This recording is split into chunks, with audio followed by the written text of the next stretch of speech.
السلام عليكم. اليوم واحد الاختراع جديد، وكنشكر الناس المتتبعين واللي كيشجعوني. اليوم صوبت واحد الروبو اللي هو عبارة عن واحد السلة ذكية يقدر تطلق في الأماكن العمومية وكتشجع على الحفاظ على البيئة. واليوم غنديرو ليها التجربة بحال دابا يلا يصطدم بشي حاجز هو غيضرب فيه.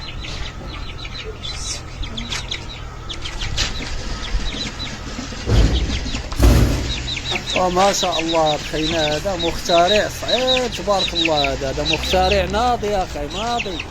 ما شاء الله ما شاء الله. شوف الناس ضايعه اخي، هذا ما شاء الله.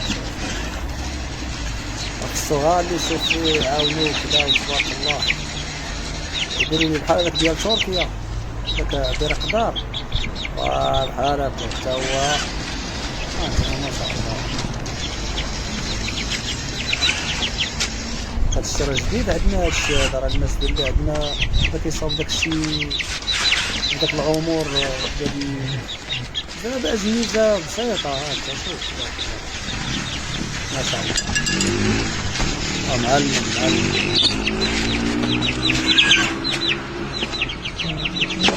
هذا الشيء كيدور على الطريق.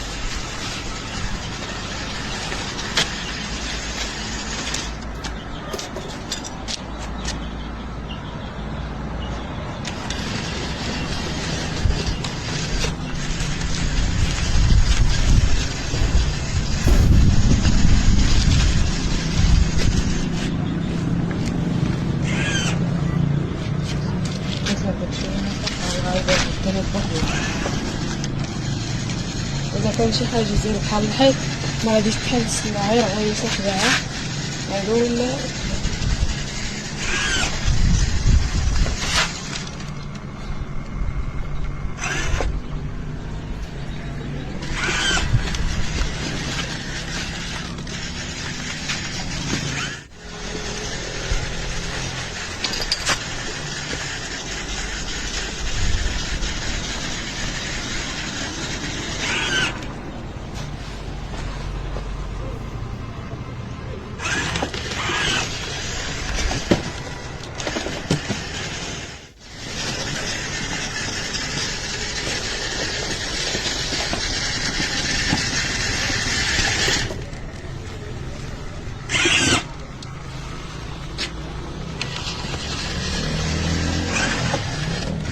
من المواد اللي كتوفر عندي كان هاد الفلفل شي واحد الكرتونة، وكندير العديد من التجارب.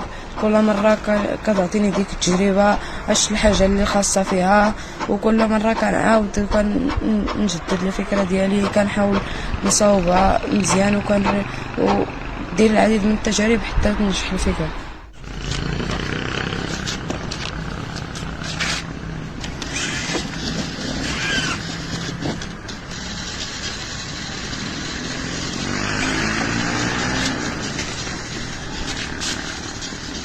إذا شاف شي حاجة قدامو كيوقف كيحل السلاح حتى كتوقف شي حاجة كتبدا يطلب بحاجة.